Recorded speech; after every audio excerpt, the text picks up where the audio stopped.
What is going on, guys? Welcome back to another preview.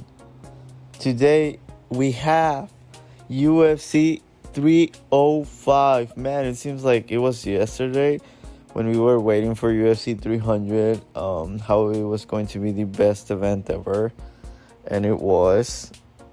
Now we're like a month away from the Sphere, and that's going to be a very underwhelming, very disappointing card. But in the meantime, we have what I think is going to be the PPV to me is like close to perfect. I love this main event. I think it could be one of the best main events of the year, period. Maybe the Tupuria Holloway tops it, but we'll have to wait and see.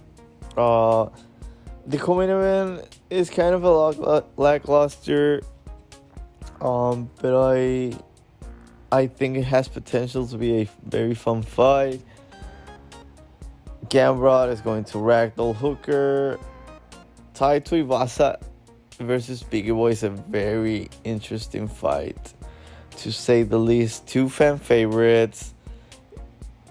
Somebody's probably going to sleep.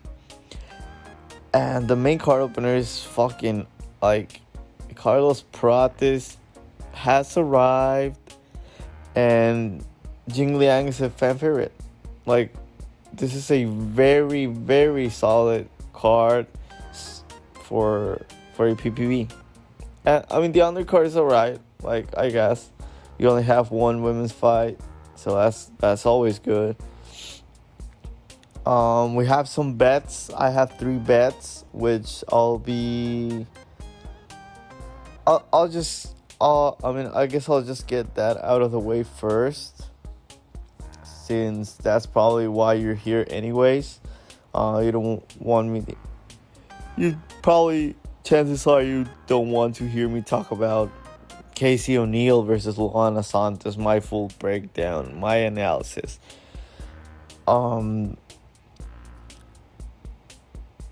But yeah, I'm going to run another giveaway, so I'll just do this like right now.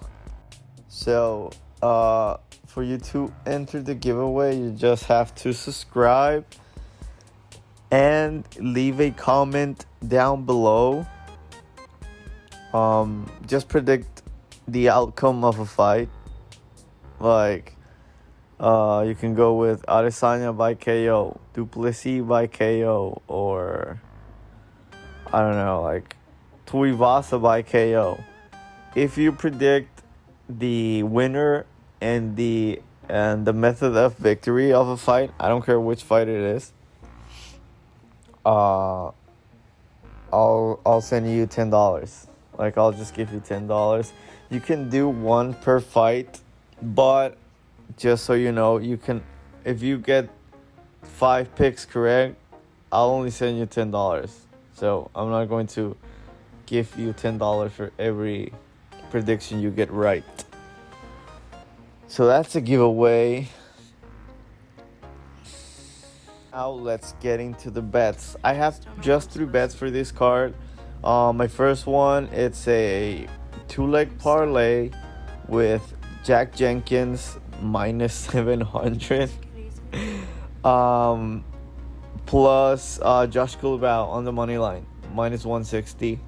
That comes out to minus 120, which I think is a very good line. I know you could probably bet Jack Jenkins KO, it's most likely going to happen by KO. But that's minus 230. I don't want to be laying minus 230 choose on and banking on someone to get the KO. I don't think that's a very good idea. So I have I'm betting to win 200 on a minus 120 betting line. So I'm putting $240 to win 200. My second bet is Kai Kara France on the money line, Plessis at plus 140. I should have went earlier. I thought all the love for Erceg, like all the talk about, oh, he's the champion, this is his first title defense. I thought the line would stay. Yeah, I mean, because this was Erceg minus 220, minus 230. I should have just went for Kaikara France. I saw some lines at plus 180. I thought there was no way it would creep down like it did. I was wrong, but I love this play. I got 200 on Kaikara France to win the fight. So I'll be winning $280 if Mr. Cara France gets it done versus the Astro Boy.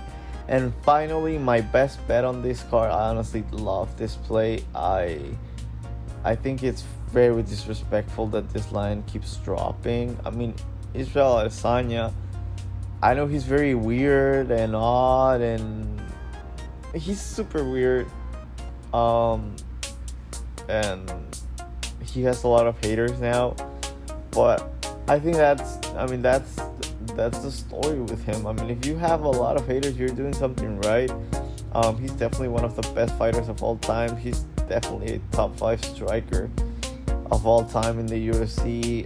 This man is world-class striker, one of the best we've seen. And I know Dricus has not lost in the UFC. He's a very high IQ fighter. He's not stupid, although he looks like he's dumb. But I have to go with AC here. I have some angles that I'll talk about it in the breakdown, so I'll have timestamps in the description. So if you want to hear my breakdown for my bets or whatever fight you're interested in, a specific fight, I'll have the timestamp in the description. But yeah, I have a bet of $100 to win $1,000 on Israel Adesanya. He's going to take back what's rightfully his, and I mean, come on, he's really the true king of Africa. And without further ado, let's just jump right into the breakdowns.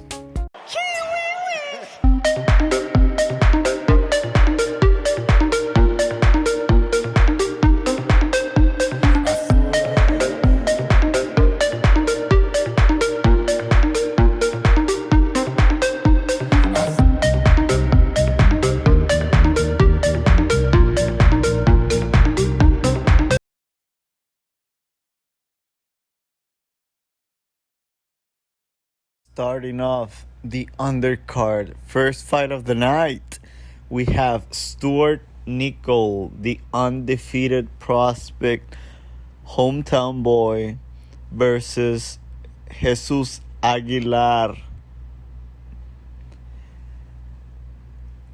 These are they're probably the smallest flyweights in the promotion. I know Aguilar has the shortest reach. I think he even has less reach than Josh Van, which is insane. These two are probably like 5'4", 5'3". They're so small, but they're like stocky and compact. So I guess that makes up for it. Nicoll is making his debut. He's undefeated. He's beating cans, so no surprise he is undefeated. He's actually pretty good. Like, this guy is very good. He's a jiu-jitsu black belt. He's a jiu-jitsu nerd, but he has some decent hands. He's actually very, very good wrestler. He's very good on the ground, nasty ground and pound. And when he takes you down, he has very good top game. And he probably is even the better striker here. Although most of the time he's just throwing so to close distance so he can shoot. But man, this guy won't stop shooting for takedowns. And Aguilar, I mean, I guess the advantage he has is the much, much better level of competition, more experience, and on his 3 fights on the UFC, I think he's shown us that he belongs. He definitely belongs in the UFC. His only loss is to Tatsuro Taira. But I know one of his wins is Shannon Ross, so I mean that's kind of a wash. Aguilar, I don't even know what is he. He's a guillotine specialist, and I think that's the only way he can win this fight. But he's not even a good defensive wrestler or defensive grappler. I think Nicoll, if Nicoll finds, I think Nicoll can find a sub on this fight. On the feet, I'd say he's pretty even. But other than that, there's definitely a huge skill gap between these two. Nicoll is a more complete, more skilled, more talented MMA fighter than Aguilar here. For Aguilar to do something, he will have to use and show his veteranship, his 3-fight veteranship in the UFC, if he wants to extend his winning streak to 3. The way I see this fight going, I think this fight reminds me of? I think this will be a fun fight, a lot of scrambles. This is going to be a very similar fight to the Carlos Hernandez versus Reyes fight in 303. And I'm not saying this because it's a Oceanic guy versus a Mexican, but I see it's going to be sloppy because they're not very good. Nicoll is good, but he's young. But I have to go with Nicoll. I don't see Aguilar winning. This is kind of a setup fight for Stewart Nicoll to get the win in Australia at the expense of a bottom of the barrel flyweight. I'm going with Stewart Nicoll by decision.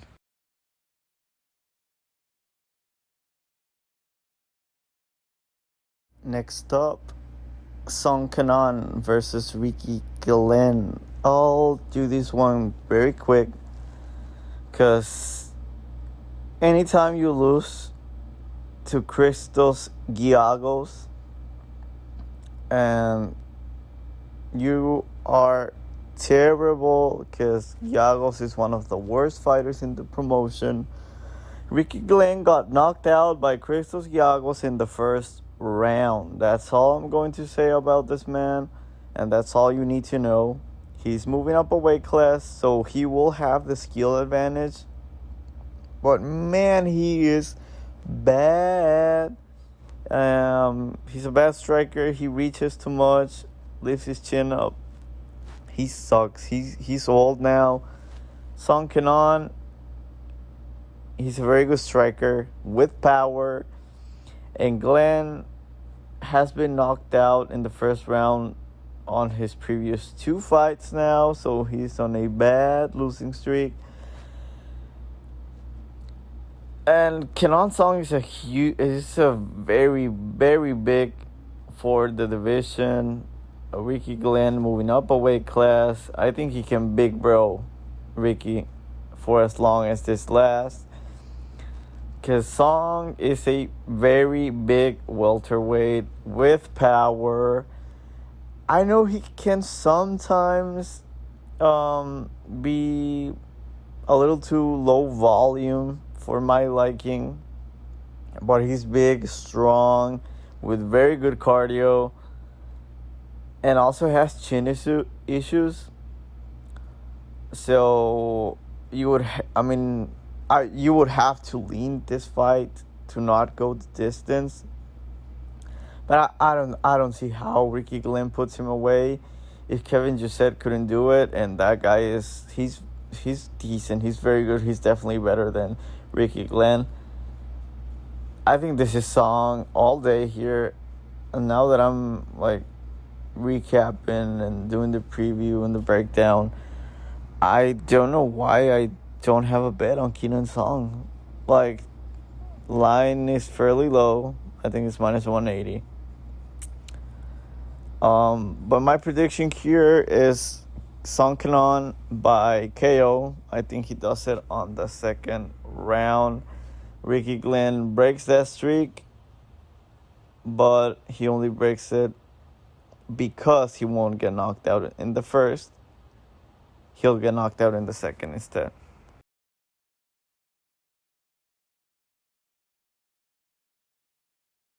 Next up, we have our biggest favorite of the card, Tom Nolan versus Dominic Reyes, brother Alex Reyes.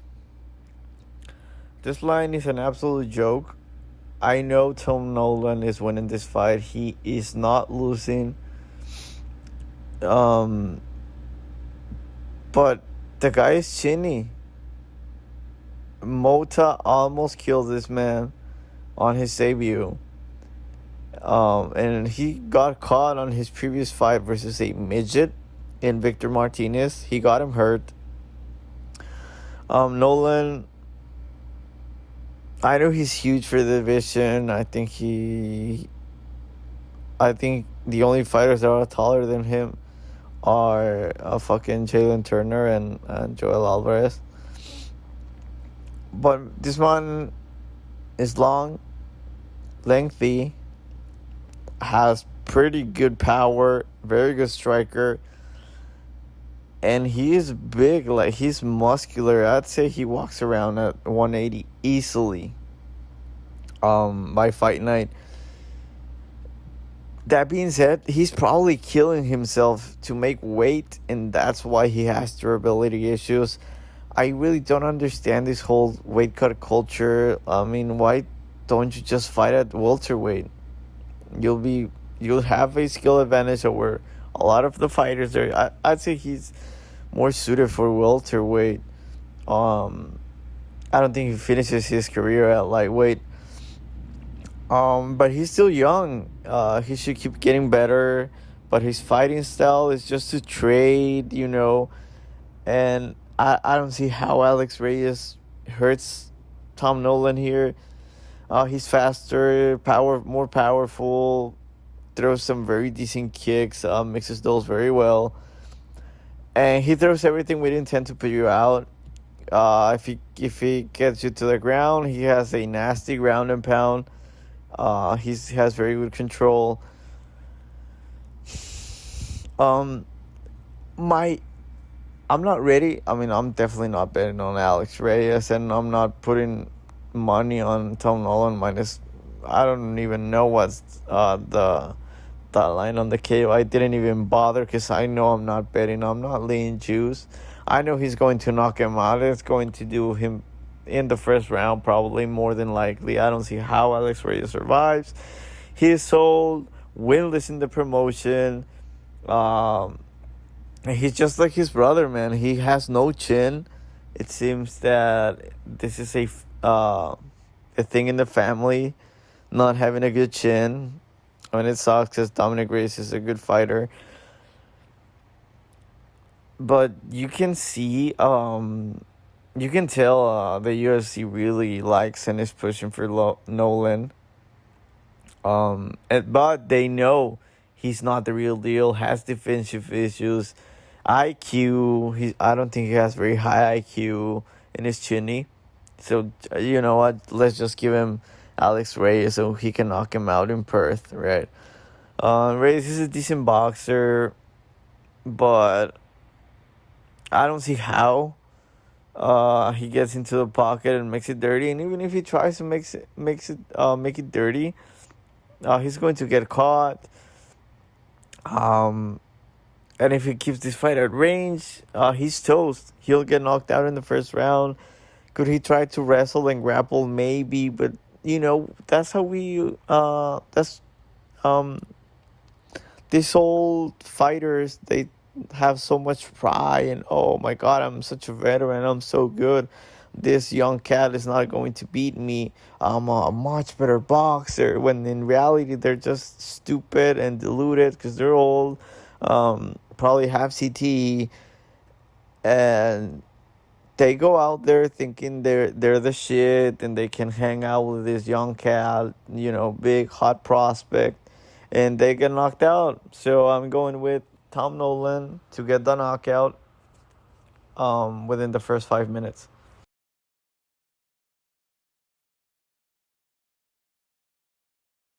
Next up, Jack Jenkins versus Herbert Burns.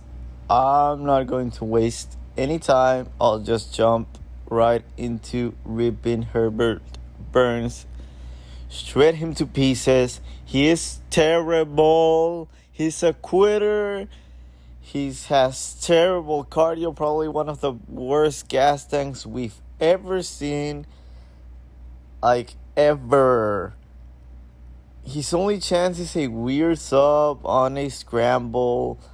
Guy does not have cardio. He has 3 minutes of cardio at best, and we know he's going to try to get the finish inside those 3 minutes, because after that, he knows, he's aware that he is done. He's going to gas himself out. Literally, I think this guy has a chance of dying from exhaustion one day if he keeps doing this.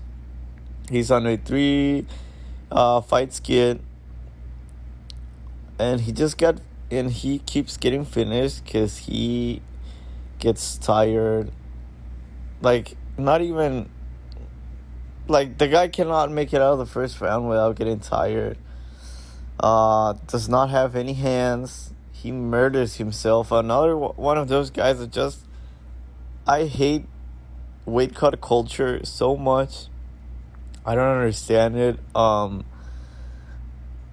He kills himself trying to make weight and has 3-minute cardio because of it.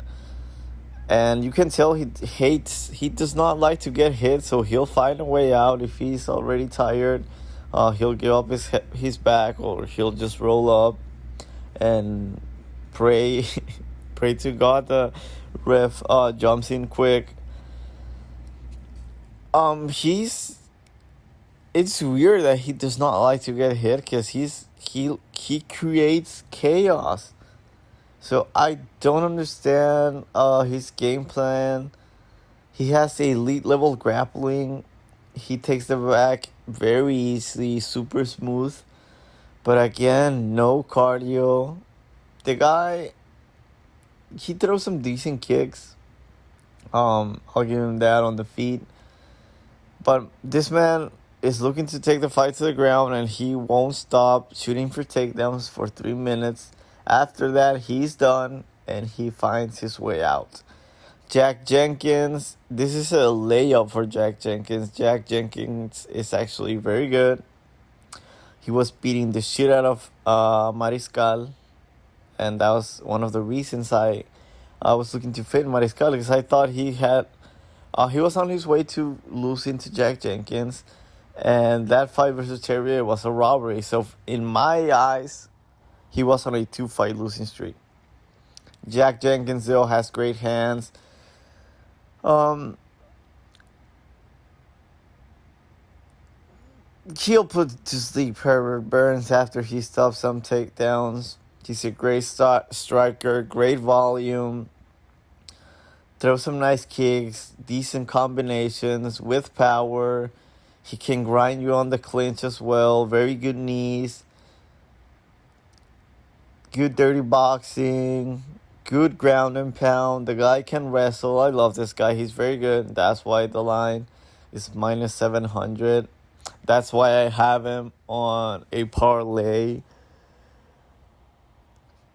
And my only concern here is he is a turtle off his back, which could be a problem. But if it's a problem that will only last 2 minutes, I can live with that.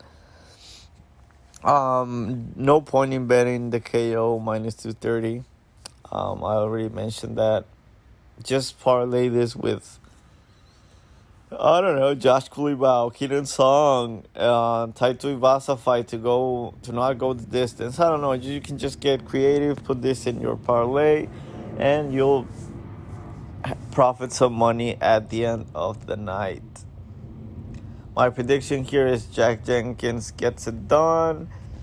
He finds the KO in the first round.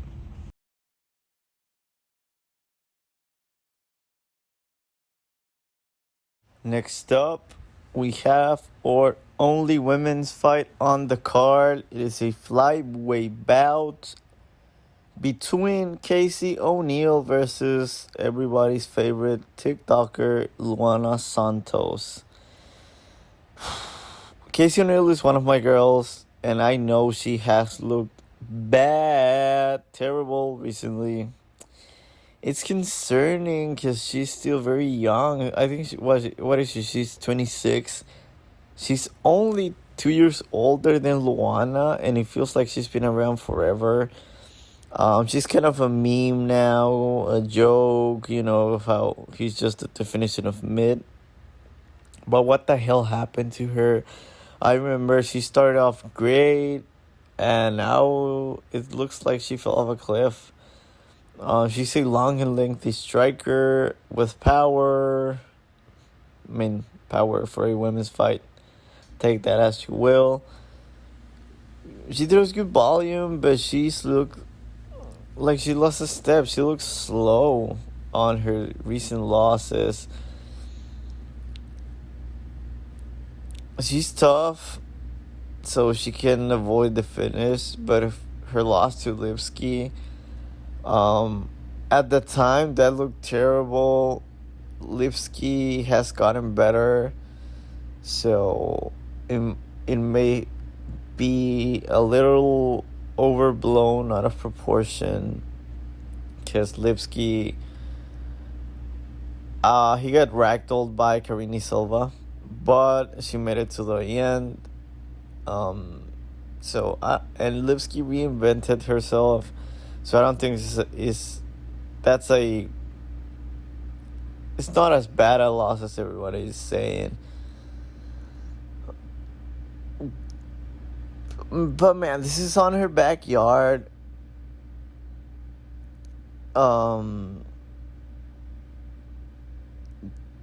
She has to win, right? This is a great fight for a women's MMA. Like, Santos has questionable cardio in the third round. And the short notice, I think that gives O'Neill an advantage. That's why the line is so low. If Santos had a full camp and she hadn't fought, she fought in Denver like a month ago. Now she has to fight in the other side of the world. This line should be minus 250. Considering the momentum Luana Santos has, and the train wreck that Casey O'Neill is riding currently. But with the short notice, being that Luana Santos is barely getting used to her new body because she's on shape now. She's in very good shape. Did a weight cut recently. I know she pretty much did what she was supposed to do versus Agapova, but Agapova's a turtle off her back. I think O'Neill has the third round in the bag. If she can win one, the first round or second round, I believe she can. So I'm going with my girl here, Casey O'Neill. If this was at minus 200, so that'd be like a plus 170 on the return, I would be betting Casey O'Neill. I like her a lot in this spot. So I'm going with Casey O'Neill by decision, because I think Luana just gasses. But on shape Luana, fit Luana, she's a problem, man. She finishes fights, which I love. She's a very great grappler. Her judo throws, it's funny how judo works on women's MMA, in women's MMA, and it doesn't on men's MMA. That just tells you the whole story, how these are two completely different sports. Because they're weird and yeah, they just work. She just throws, but she throws hard. She wants to take the fight to the ground. And now that she's not fat, she looks great out there. She's cute, funny, but she's actually a very good fighter. She is good for the company, has the momentum. But again, that cardio, I think it's going to show here, and I think O'Neal can win round 2. I really do. So I'm going with Casey O'Neal by decision in a close fight. Close but entertaining fight.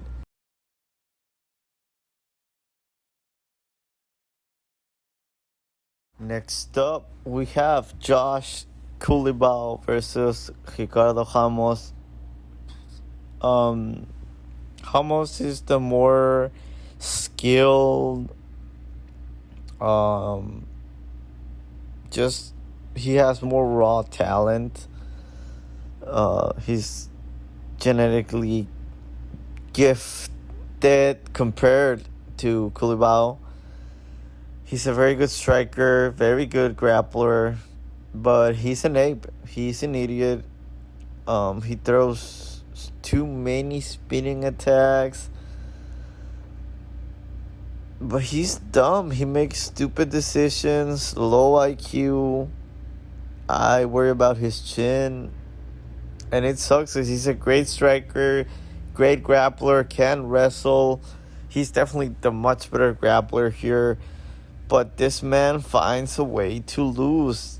And we've seen when he gets pressure, when he's on his back foot, he sucks. He is terrible. He's a completely different fighter. Josh Culibao is pretty much the opposite of this guy. He's good. He's just good. Like, he's just there. He's fast. Very, very high IQ. He's a clean technical striker. I think he's much better than what people realize. And he likes to put the pressure. That's Ramos's weakness. I'd say that's probably why the UFC matched these two. They are expecting a barn burner because Culibao can offensively wrestle. This man gave Lerone Murphy his toughest outing yet. Definitely gave him a run for his money. I'm not going to say there's an argument for him to win that fight because I thought he lost clearly. But Culibao is tough. Will have more volume.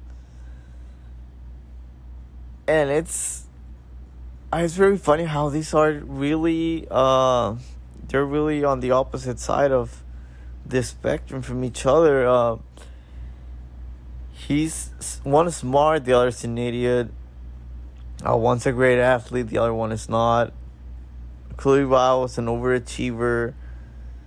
He's not a very good athlete, and you can immediately see that. I mean, look at his body. He's just built so, weird.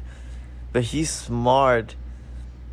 For me, I mean, really, for a prediction, the only question here is whether he can get the finish or this goes the distance. I think this is Culibao very easily. I don't think he gets caught. I don't think he gets clipped by a spinning elbow. And Culibao's a winner, while Ramos is I don't want to say he's a loser because he's good. But he finds a way to lose. Culibao knows how to win and finds the way to win. Great gas tank. He's not flashy, can be boring, does not have any swag. He does not make it look easy is what I guess that's the best way to describe Culibao. It looks like he's trying his hardest every time he's out there. He's a grinder. He's an overachiever, but he wins at the end of the day. And that's what we're looking for with fighters. He's on I have him on a parlay with Jack Jenkins. Josh Culibao on the money line. Jack Jenkins on the money line. Minus 120, 240 to win 200. For the prediction, I'd say Ramos survives. I don't see Culibao rushing for a finish. Because he knows Ramos is dangerous, and that would be the only way he loses. So I'm going with Culibao by a clearly very comfortable decision win, probably 30-27 across the boards.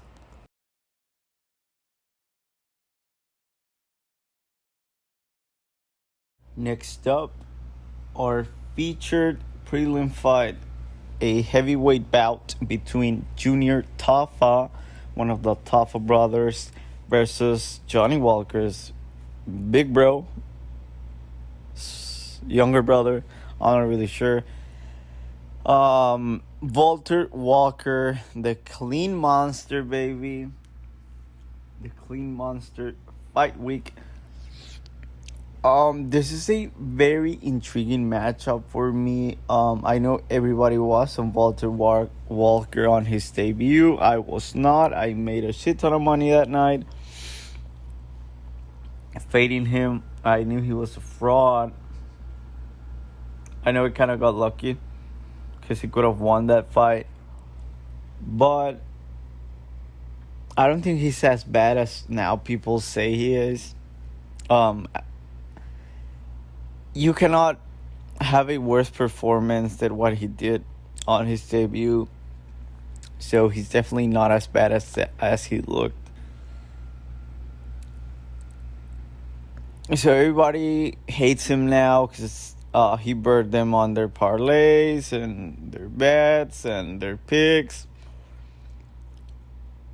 So now that everybody's fading him, I kind of want to go with him. I know he sucks. He's not very good. Has not fighting.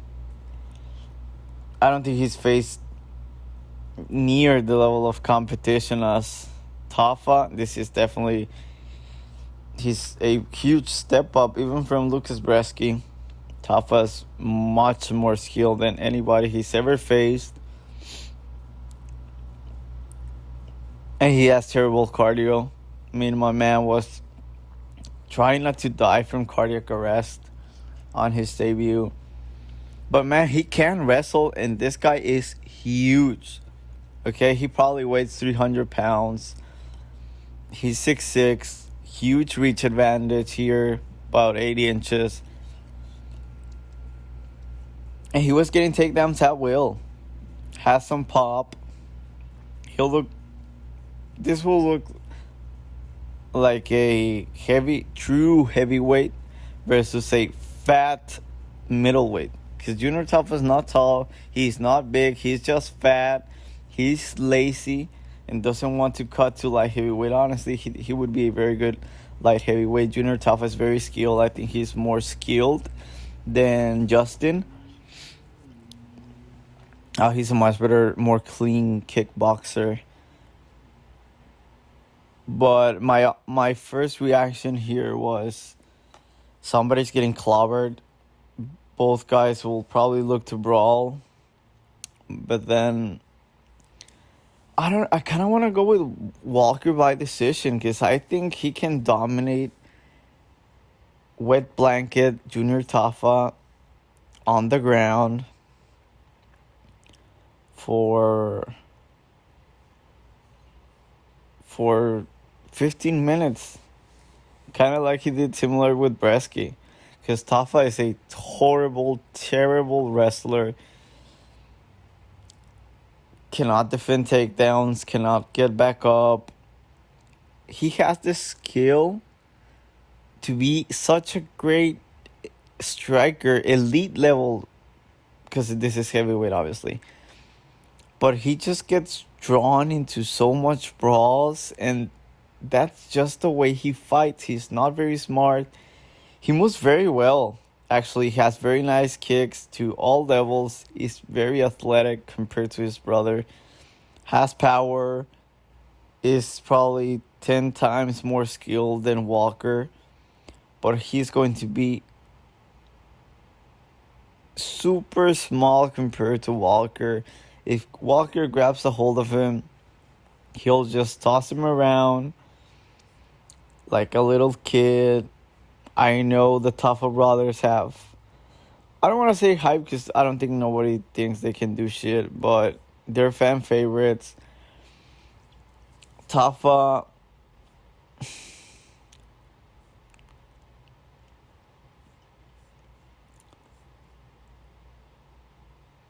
Honestly, I mean, listening to Mo Usman, I don't know how you can back this man here. I get the line. Honestly, I would give Walker the edge here. I don't know why he's not the favorite. I'm going with Valter Walker. And since everybody is on either guy by knockout, I'm going with Valter Walker by decision. I think this is going to be very boring.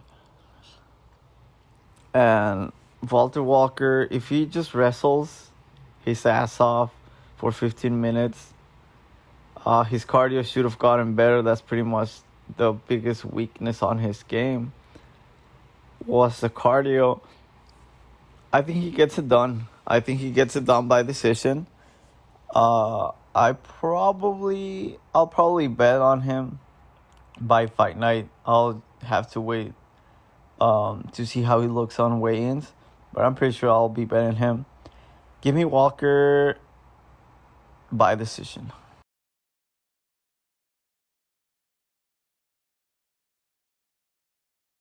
Next up, at the UFC 305, Plessis versus Adesanya. We open up the main card with a great fight. Great fight, honestly. The comeback, the return of Jingling versus the man of the hour, Carlos Prates. Man, I love the fighting nerds. It seems that every other week I talk about the fighting nerds, how they're the best gym in the promotion. They're so smart, great game plans. I love all their fighters. I think they're going to have multiple champions in a couple of years. And Prates is another one of these fighting nerds. He's so good. Clean striker with a depth touch, long and lengthy. Super accurate, man. This man is a sniper, throws straight shots, has that swagger, that calm, coolness. Can be caught being too low volume, but this man can snipe you. Great jab, clean 1-2s. It doesn't matter that he's low volume. He will caught you because he's so accurate. Does not need to be out there doing too much. No wasted movements. Very good kicks to all levels. Great knees. Has good takedown defense. This man is legit. I don't see top 10 in him. Not yet. Definitely not top 5, but he's a great striker. Super fast. He's the younger fighter. Taller, lengthier, more power.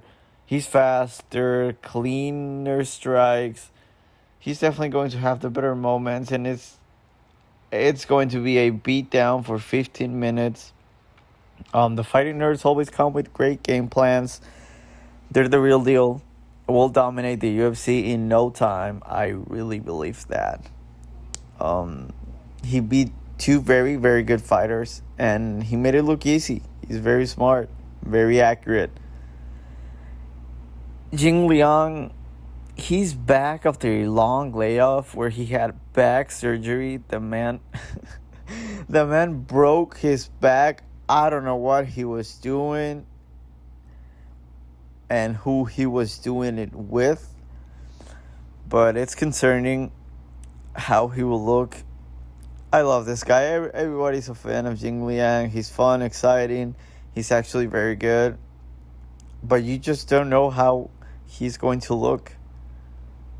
I don't know how you back him. I know this line is very enticing, intriguing. How can you not take this man at almost plus 300? This line is insane, but I mean, it kind of makes sense. I mean, the books know he's 36 now, so he's old, coming off of back surgery. No, thank you. No way I'm picking Jingling to win, and there's no way in hell I'm putting my money on Jingling. I don't care if this was plus 500. I'm not betting on a 36-year-old man coming off a back surgery. No way. I know he's a good boxer and he's fast, has very good hands with some pop. He can wrestle as well, has cardio, has a very good chin. He's very, very exciting to watch. He always has fun, exciting fights. But that injury, man, I cannot get around that. It's very, very concerning. I know he's tough and he is good, so I know everybody's saying Prates is gonna KO him, but Jingling has a chin. Okay, I know Prates is a very special striker, very good with the fighting nerds. I don't believe he can finish Jingling. He's tough, has a very good chin. That's pretty much always been his calling card, a great granite chin. And I don't think Prates, I don't think he will expose himself to get drawn into a brawl. He'll just have the better moments, fight from range, have the better moments, land the better shots, and win a comfortable decision here. Give me Prates by decision.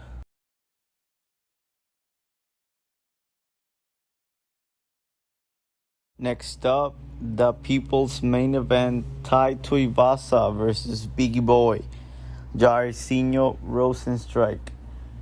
Man, you just have to bet this fight to not go the distance. Tuaivasa will get the knockout or find a way out. If he does not get that knockout fast and early, he's going to quit. He's obese. He does not take care of his body. He does not train. He doesn't give a fuck about the sport. He's literally just fighting for weed money. This fat prick had one of the biggest fallouts ever. I mean, he is done. I know he's a fight favorite, a fan favorite, but he is done. I know this is heavyweight and he will always have that puncher's chance.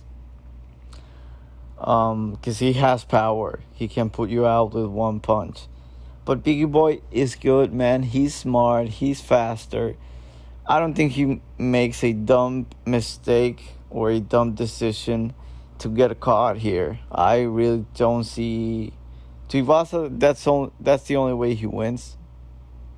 And it sucks because Tuaivasa is good. He has good kicks. He's definitely more athletic than he looks. But he just takes too much damage. I think his chin is done. I think his chin is gone. He's not committed to the sport anymore. And honestly, I don't think he ever was committed at all. Biggie Boy, on the other hand, he's slick, very clean kickboxer. Very good. Can be super low volume, but he's fast, has a good crisp jab, has power.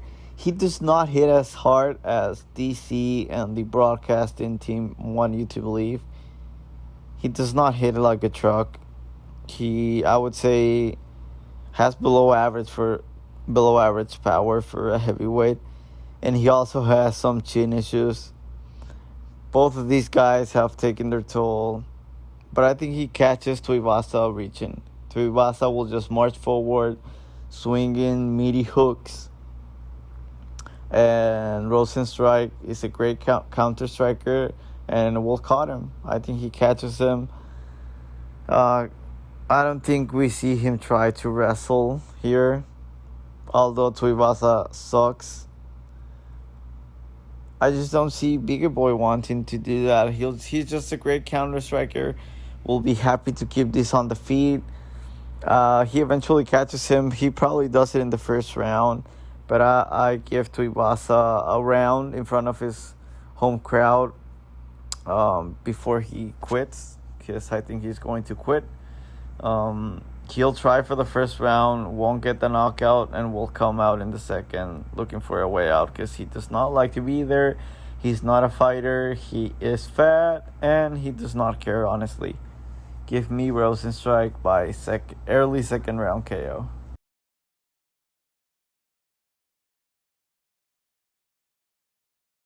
Next up, a fight that I don't really get why we are getting this.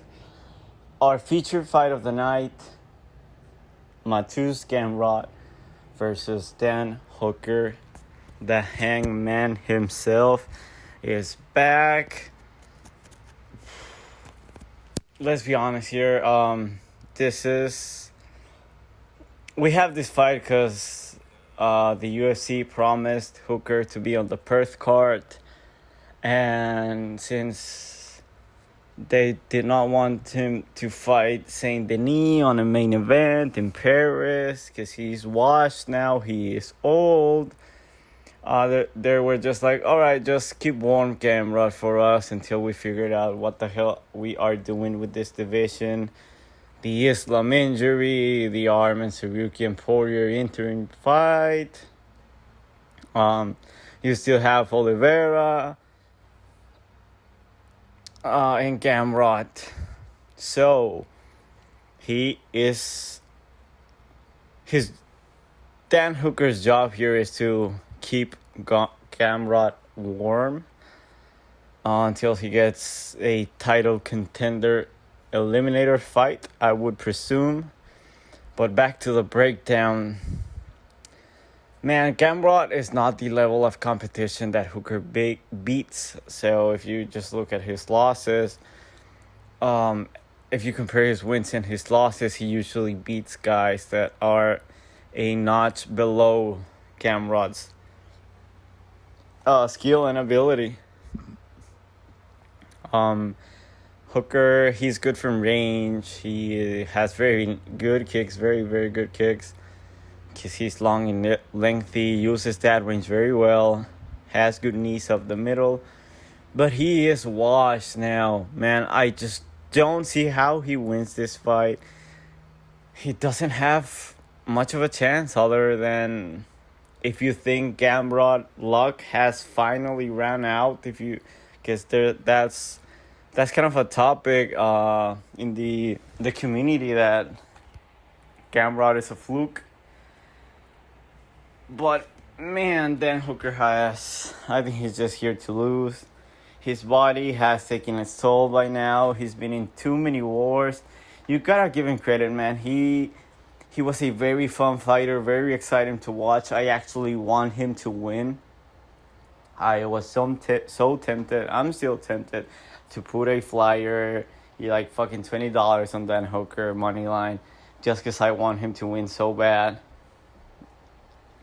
He looks great, like he's in shape now, but he's got his new UFC contract. He got it before the fight, so I think that's like a huge red flag. If he was like pressuring the UFC to negotiate before the fight, that says to me he thinks he's going to lose. So if the line was like minus 250, I would be putting 5K on camera, no problem. But it's too steep for me now.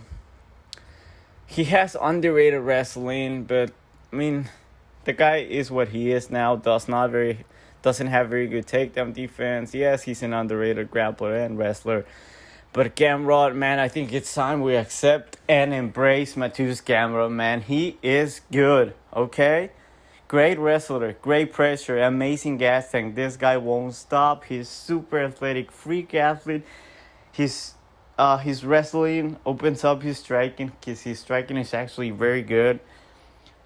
The guy won't stop. He's a good boxer. Has decent hands. Very fast, incredible takedown. He's very good. The guy only has 2 losses in his career. He won't stop until you're on your back. He's good on scrambles. Great top game. This guy is good. He is legit on a stacked division.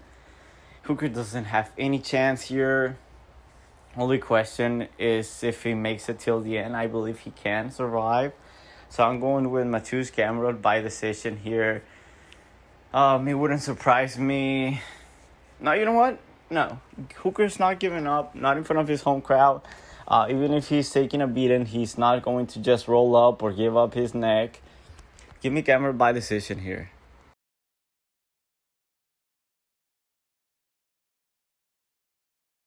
Next up, we have our co-main event. A flyweight bout. The People's Champion, Erceg versus Kai Kara France. Not gonna lie, this is a little bit underwhelming of a co-main event, especially with the magnitude of the main event. But without further ado, I'll just get into the breakdown. I love Kai Kara France here. I think he is one of the most underrated fighters in probably the most underrated division in the whole sport. I don't know why everybody does not like the flyweight division. A lot of people are calling for the UFC to get rid of. But honestly, man, the level of skill this little man have, Jesus, if anything, get rid of the fucking heavyweights. The work these guys have to put in to make up for all the lack of genetic, the lack of genes, of good genes, of being a big, tall, strong man. They're very highly skilled, and these two are like cream of the crop. Kai Kara France, you can give him shit all you want for having like 10 losses on his record. The guy is 5'4" and was fighting bantamweight for most of his career, okay? He got to UFC, to the flyweight division, fucking dominated, okay? His losses are Albasi, fucking Royval, and Brandon Moreno. And I'm not saying Steve Erceg is a bum, because he is not. We just saw what he did with no experience. He went to Pantoja's house in Rio and almost beat him. I know a lot of people are saying that was a robbery and that Steve Erceg won, but he lost that fight. Honestly, he made I don't know if I want to say a rookie mistake, but he threw that fight away, shooting for a takedown, got reversed. Pantoja controlled the round, and he won that fight. It was pretty clear to me that it was 3-2 Pantoja. After that, I had a 2-2 going into the fifth. He gave the fight away, man. It was his first shot. It was a huge fucking step up in competition, going up against a dog like Pantoja that knows how to win, has a granite chin. You cannot knock that dude out. And that's kind of what Steve Erceg relies on, his power, although I think Kara France here hits much harder than him. Pound for pound. But even if you don't take into consideration that Kara France is 5'4" and Steve Erceg is 5'8", I think France has more power. I think he's a better striker here. I think he's very underrated. I think Steve Erceg's boxing is very good. Yes, it's elite. But Kara France I have to give the nod to Kara France. Steve Erceg will have a huge advantage on the grappling and the wrestling.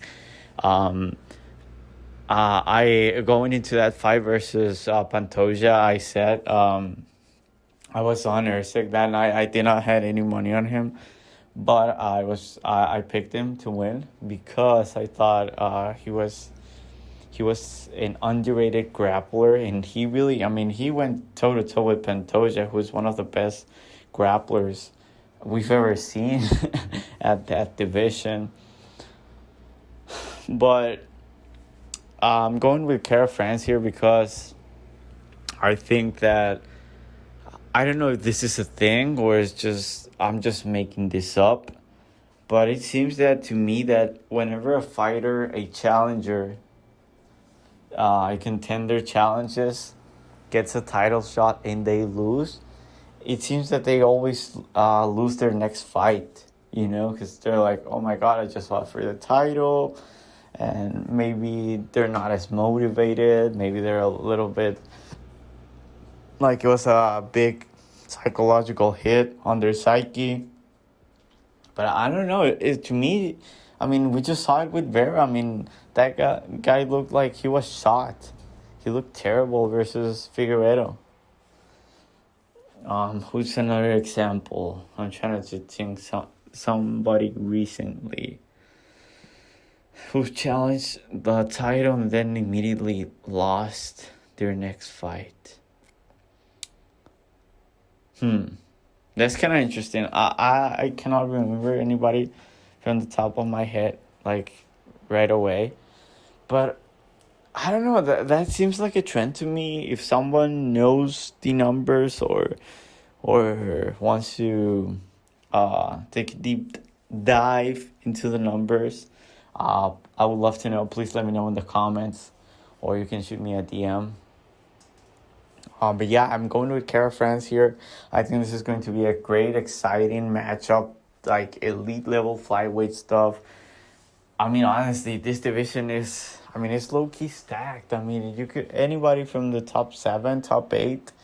I don't know what ranking does Erceg have right away. I think he's either 9 or 8. So yeah, anybody from Erceg to Pantoja can beat anybody on any given night. That's what I think. That's what makes it good. I know, historically, the belt gets passed around like a blunt, like a slot in college.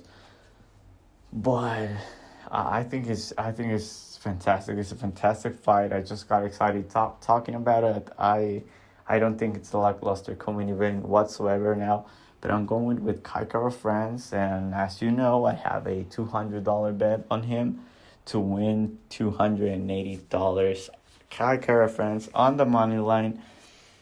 Honestly, as long as he does not get shinned, which I don't think he will, because believe it or not, he has a longer reach than Erceg, and I think he has the experience to avoid getting to scrambles or bad grappling positions. Give me Kara France to win a close split decision, 29-28 across all the scorecards.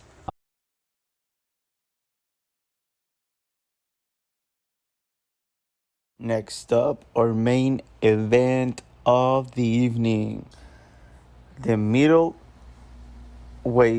championship bout between no, hold on.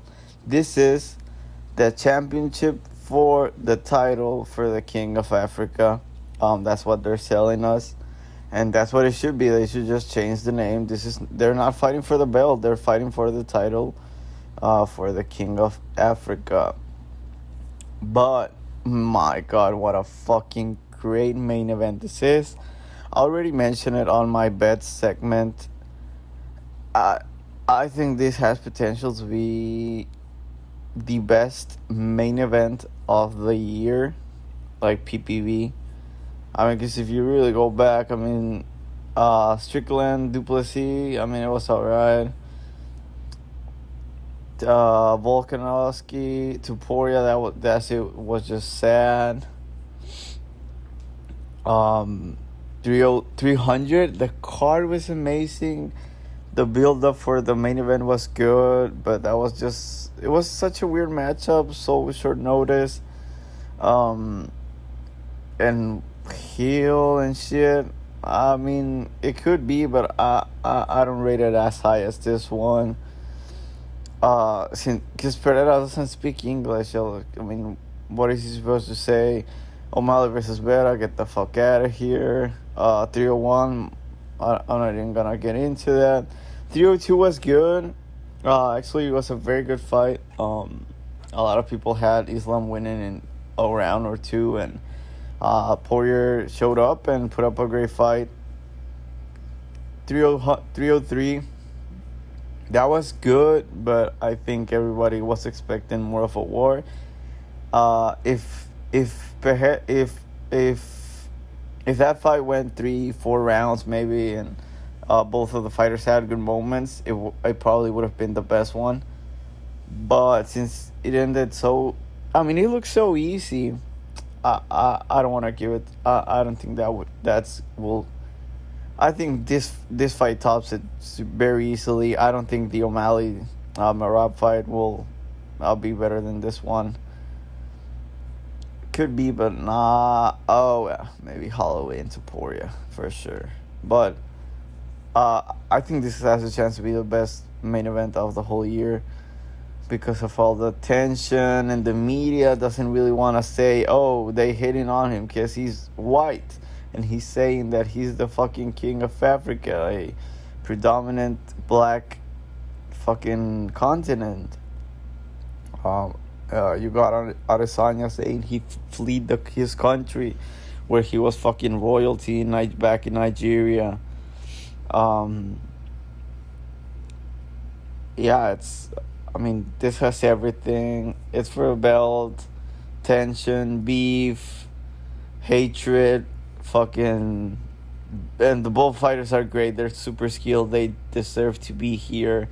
I know people were saying, like, why is he here? He hasn't fought in a year since he lost his belt. But everybody wants to see Adesanya, bro. He's so fun. He's top 5 strikers of all time in the UFC. I don't care if you hate him. I don't care what you think of him. Is he weird? Yes. He's very odd. He's a very weird human being. But I've been yapping for 3 minutes now, almost 4 minutes. I'll just get into the breakdown. I like Izzy here. I love Israel Adesanya. I think he's going to KO Dricus du Plessis. I know Dricus is undefeated, 7-0 in the UFC. Has looked very, very impressive. I think he's overachieved by far, like a lot. I know his fight versus Robert Whittaker, nobody was expecting that. That was a great win.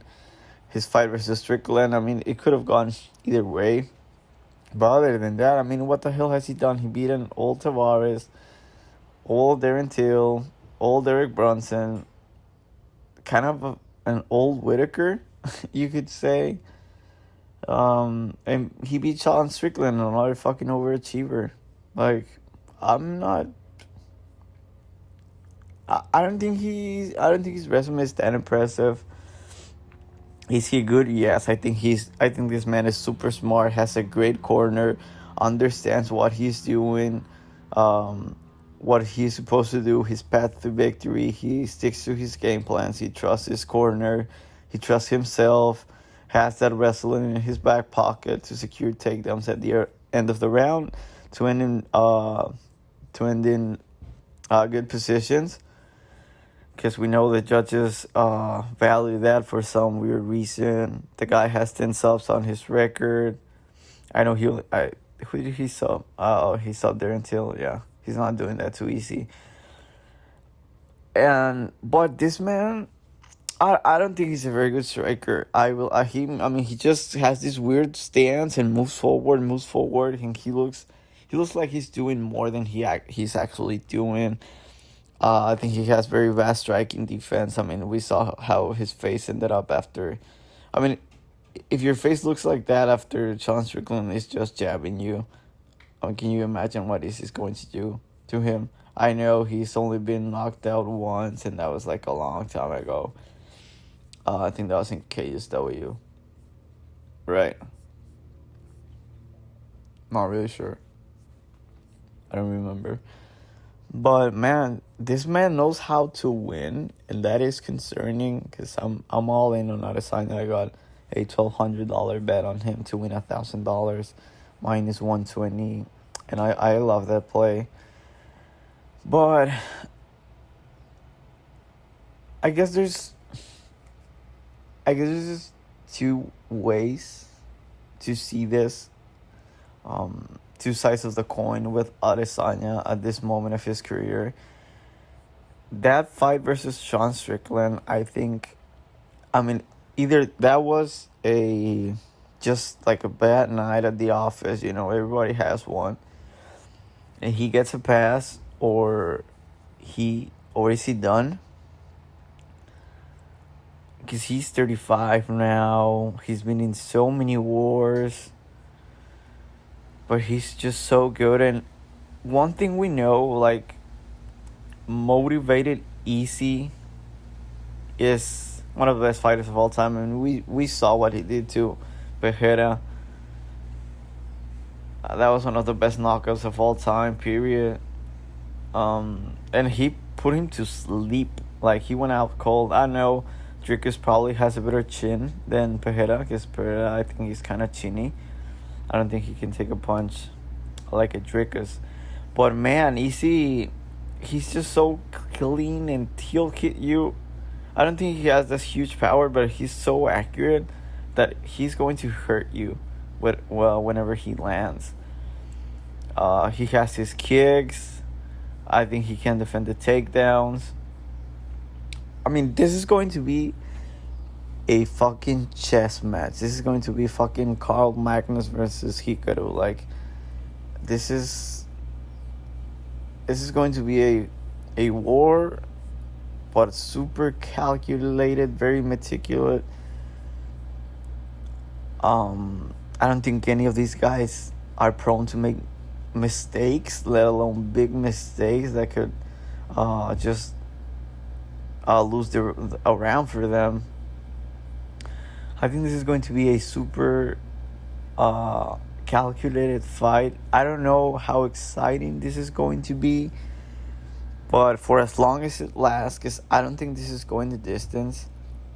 I realize I just said that this is going to be a chess match, and everybody will be calculating every single move, every single step. 'Cause both of these guys are super smart, great corners, great camps.